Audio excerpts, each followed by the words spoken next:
Bonjour, c'est Ludovic, votre analyste pour Badger Investor, et voici la mise à jour en vidéo de mon avis concernant le S&P 500. Pardon. Eh bien, le S&P 500 cette semaine nous donne une petite semaine haussière.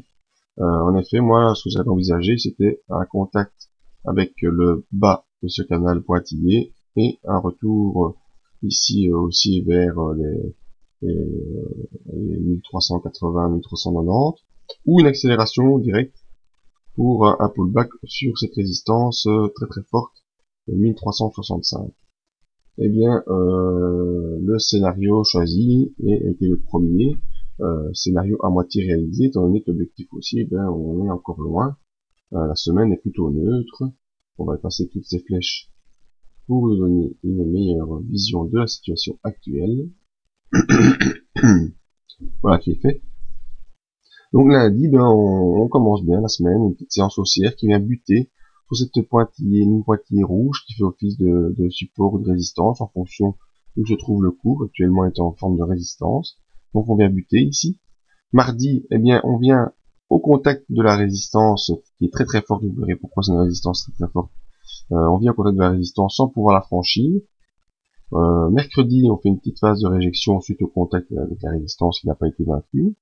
Jeudi, on vient quasiment prendre appui sur le bas du canal aussi, et on repart à l'assaut de la résistance. Et vendredi, on revient une nouvelle fois à l'assaut de cette résistance sans pouvoir la franchir. On voit il y a une ombre haute et le cours n'a pas clôturé au-dessus de cette résistance et on reste coincé sous cette résistance qui est une résistance très très importante. Je le répète encore et je vous montrerai après pourquoi. Alors voyons d'abord nos indicateurs, quelles conclusions on peut en tirer.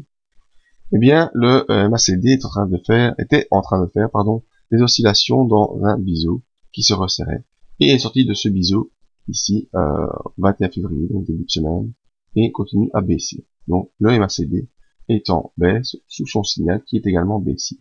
Alors que le cours, vous avez vu en fin de semaine, était plutôt haussier. Donc on a une divergence baissière sur le MACD, un mauvais signe. Le RSI, très important, le RSI. On voit que le RSI lui aussi est en baisse par rapport au cours. Si on prend ici cette petite oblique ici, ben le RSI lui est en baisse par rapport au cours qui est en train d'augmenter. Mais on reste toujours dans le canal du RSI qui est haussier.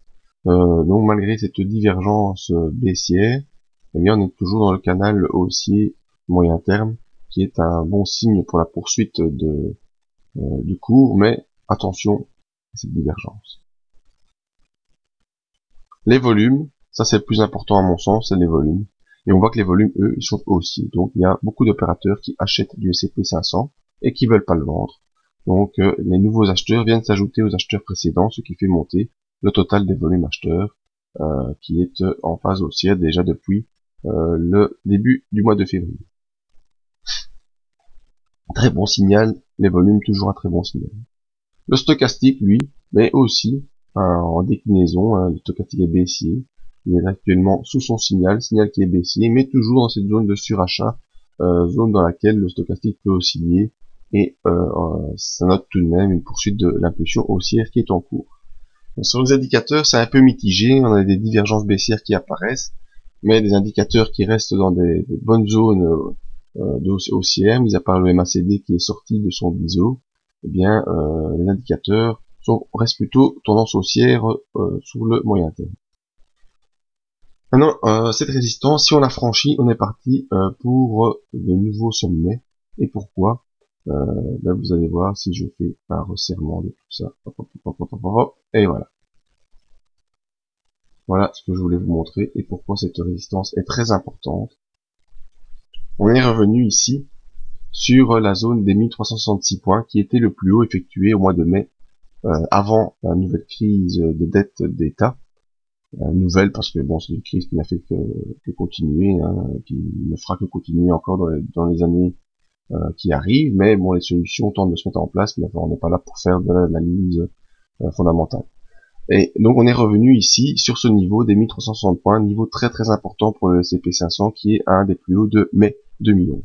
Bon, on est venu faire un plus bas au mois d'octobre 2011 et depuis on ne fait que tenter de revenir sur cette zone et on a fait une montée quasiment en ligne droite depuis le mois de décembre, un très très grand rallye ici où on voit si on prend la zone ici, on a refait plus de 10% de hausse et on est revenu maintenant sur cette zone. Donc très très important début de semaine prochaine, voir comment le cours va réagir sur cette zone, voir si on va pouvoir la franchir, si on va rester au-dessus, si on va rester en dessous.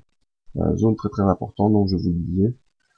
Si le cours parvient à franchir cette zone, eh bien on aura, à mon avis, un objectif moyen terme sur les 1423 points, qui sera pas la semaine prochaine, mais qui pourra se faire courant du mois de mars, à mon avis, mars-avril, 1423 points, qui nous donne un potentiel aussi encore de plus de 4% pour le S&P 500.